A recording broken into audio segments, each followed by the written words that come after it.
असा के तहफ़ुज़ दिनो वने। नाज़रीन अवां सां ख़बर शेयर कंदा तो खैरपुर के नौजवान दिलदार गोपांग ए लाड़काने वासन मसमात नवाब खातून गोपांग पारां नामालूम हंध तां मीडिया ज़रिए सरकार के अपील कई है।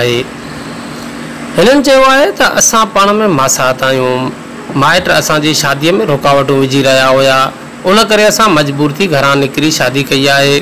उन करे असांजा माइट वडेरो मुश्ताक गोपांग ए नारीअ जो भाउ इसहाक गोपांग ए ॿिया असांजे जान जा दुश्मन बणिजी विया आहिनि। उन करे असां सरकार के अपील कयूं था त असांखे उन्हनि मां जान जो खतरो आहे, असांखे तहफ़ुज़ ॾिनो वञे। मेरा दिलदार से वोट खान गोपांग तालको कोडी जिलो खैरपुर मिरस। अच्छा शादी कर रहा छोकरी का जी मासा था मुझे सब प्यार से पढ़ो क्या ये काते रह रही यार थी लड़का हूं लड़का नहीं दिया वोट नौदर वोट सेदू दरो वोट बचल खान गोपांग। अच्छा उतो ही रहा को तो प्यार से पढ़ो क्या सब प्यार से पढ़ो क्या असा जे को लगल माइट मुंजा अरे खबर पे तान व्यवहार क्या ना ना को ना के असा शादी कया था पहले नहीं थी शादी के से को ना के जाने के। अच्छा जी जी ये तो दिलदार से लगवा के अच्छा असा पांच मर्जी से आया है माइनस। अच्छा तूने वोट का थिया मेरा गोठ बचल खान जी केड़ो जिलो लाल खान।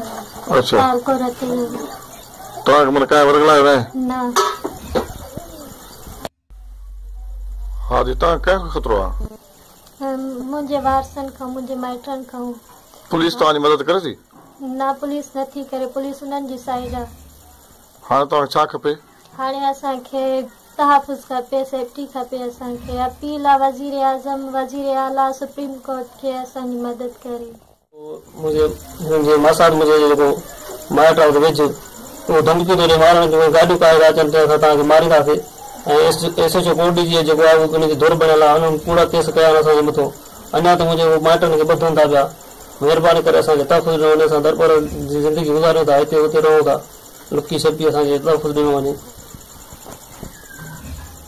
तो अपील कंदे अपील आहे असांजी वज़ीर आज़म खां वज़ीर आला सिंध खां सुप्रीम कोर्ट खां असांखे तहफ़ुज़ ॾिनो वञे।